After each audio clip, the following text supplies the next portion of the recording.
ఈరోజైతే నాకు పిచ్చ క్లారిటీ అయితే వచ్చేసింది. అసలేం జరిగిందంటే, మనం ఏ పని చేసినా గూడా దాని గురించి రిజల్ట్స్ మనము అసలు ఎక్స్‌పెక్ట్ చేయకుండా మన పని మనం చేసుకుంటా వెళ్తే, రిజల్ట్స్ వాటంతట అవే వస్తాయి అనైతే కన్ఫర్మ్ అయిపోయింది. నేనైతే ఒక ఛానెల్ ఇప్పుడు కొత్తగా అయితే ఓపెన్ చేశాననమాట ఇది. దీనికి ముందు చాలా ఓపెన్ చేశాను. 4, 5 అకౌంట్‌లయితే ఓపెన్ చేశాను. రెగ్యులర్‌గా అంటే నియర్లీ ఒక 1 week, 10 days, 15 days, 1 month last కన్సిస్టెన్సీగా పోస్ట్ చేస్తున్నా అసలు రెస్పాన్స్ లేదనమాట. ఇంకా గివ్ అప్ చేసేసాను మధ్యలల్లో. వద్దు, వద్దు రాదు, మనకవ్వదు, మనకు కుదరదు అని చెప్పి. ఇంకా ఫైనల్‌గా ఇంకొక అకౌంట్ ఇది అయితే కొత్త అకౌంట్ అనమాట. ఇది ఓపెన్ చేసిన తర్వాత అలాగే డైలీ పోస్ట్ చేస్తున్నాను కన్సిస్టెన్సీ అని చెప్పి ఒక వీడియో క్లిక్ అయింది మరీ ఓవర్‌గా అయితే కాదు.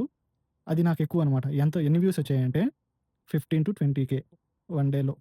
చాలా అంటే చాలా హ్యాపీగా ఫీల్ అయ్యాను నేను. అసలు daily 100 views, 200 views, 300 views, 500 views అవి చూసి చూసి ఒకసారి మనకు వ్యూసే లైక్స్ కాదు మళ్ళీ.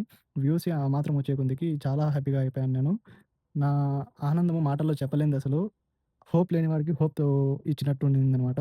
చాలా థాంక్స్. మీ సపోర్ట్ నాకు చాలా అవసరము. సపోర్ట్ చేయండి. ఇలాగే వీడియోస్ వస్తా ఉంటాయి. మీకేమన్నా డౌట్ ఉంటే కామెంట్ చేయండి. సర్వీసుల పరంగా కానీ, బండి పరంగా కానీ, రెంట్స్ అమౌంట్ పరంగా కానీ, డే రెంట్ ఎంత ఏదైనా కూడా గానీ కామెంట్ చేయండి. నేను చెప్తాను.